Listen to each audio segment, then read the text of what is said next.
Gente, quem é que não gosta de Instagram, Facebook, Netflix e fica vendo esse monte de imagens que passam aqui diante dos nossos olhinhos?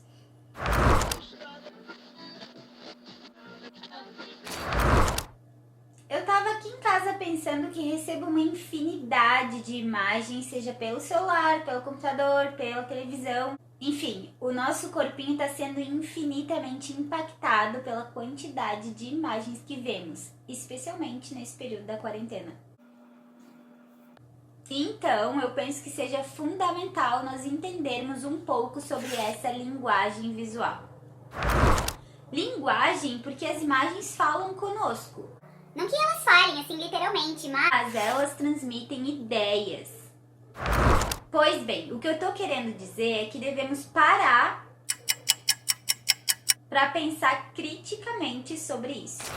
Uma teórica da imagem, a Susan Sontag, ela é uma pensadora muito importante da linguagem visual e escreveu um livro sobre a fotografia.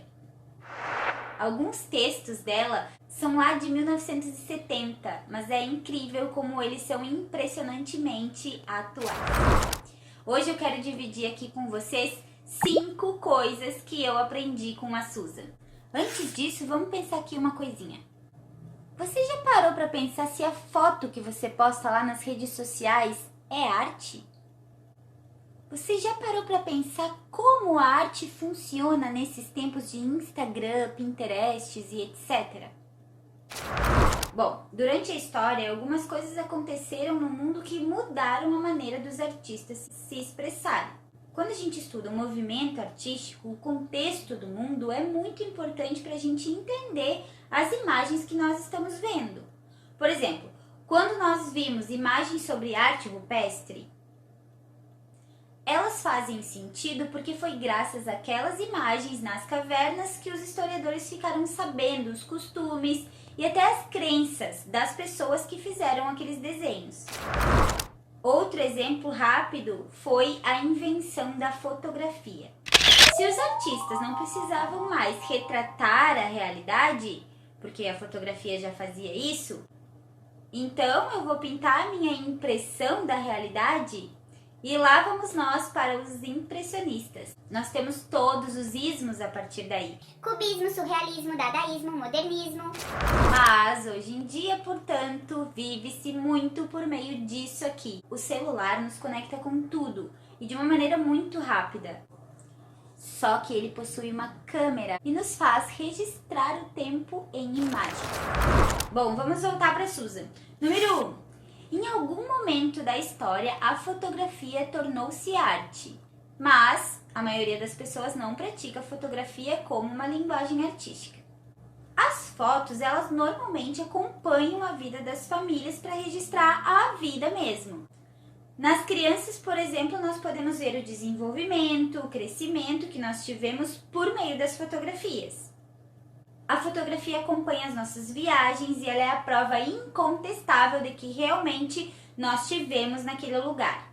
A fotografia, ela é o consumo que nós realizamos longe dos olhares dos nossos conhecidos, mas está ali, registrado, comprovado na fotografia. A Susan vai dizer o seguinte: a necessidade de confirmar a realidade e de realçar a experiência por meio de fotos é um consumismo estético em que todos hoje estão viciados. As sociedades industriais transformaram os seus cidadãos em dependentes de imagens. E esta é a mais irresistível forma de poluição mental própria para o consumo. O que a Susan está querendo dizer é que tudo que a gente vê, a gente quer comprar. Quer comprar uma viagem para Paris, uma casa com tal arquitetura, uma roupa, isso, aquilo. Tudo isso porque a gente viu. A fotografia, portanto, é uma forma de consumo. Número 2. Tirar uma foto é ter interesse nas coisas como elas estão. Isso porque ou você tira foto ou você interfere na realidade. A Susan vai dizer que, por exemplo, quando olhamos para a câmera, essa postura é muito forte, porque você está se posicionando para a foto. você está respondendo a ela. Eu tô falando com a foto. Número 3. A melancolia. Bom, a Susan vai dizer que as fotografias nos lembram que somos mortais. A foto é uma testemunha implacável do tempo. Ela congela um momento que não vai voltar mais. Olha o que ela diz. Por meio da fotografia, acompanhamos de uma maneira perturbadora o modo como as pessoas envelhecem.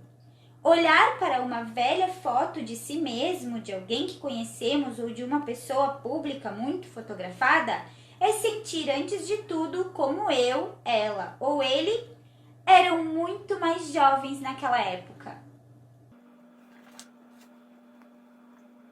Ao mesmo tempo, a fotografia cria uma realidade mais dramática do que nós estamos vendo. Número 4. A fotografia busca o belo. Salvo quando ela é usada para alguma finalidade social, mas geralmente quando nós fotografamos algo, o que estamos buscando com aquela imagem é única e simplesmente a beleza. O papel da câmera nesse sentido de embelezamento foi muito bem sucedido, porque as imagens viram o padrão de beleza. Veja como isso de pensarmos sobre as imagens é muito importante estar na nossa cabeça. A gente aprende o que é beleza por meio das imagens. Porque à medida que nós vimos algo, aquilo passa a ser bonito. Um exemplo nítido disso é a moda. A cada temporada nós vimos novos modelos de roupas e então as nossas velhas roupas já se tornam feias e as bonitas agora são aquelas que nós estamos vendo. Que nós estamos vendo na TV, nas revistas, na propaganda, enfim. Número 5. A última coisa que eu quero dividir com vocês e que é óbvio, mas é importante que o óbvio seja dito, é que a fotografia muda dependendo do contexto em que ela está. Se ela está numa galeria, em um telejornal, em um arquivo policial, numa capa de revista de fofoca ou na casa de uma pessoa, o contexto também define a imagem. Outra coisa é a legenda. Ela também influencia na imagem.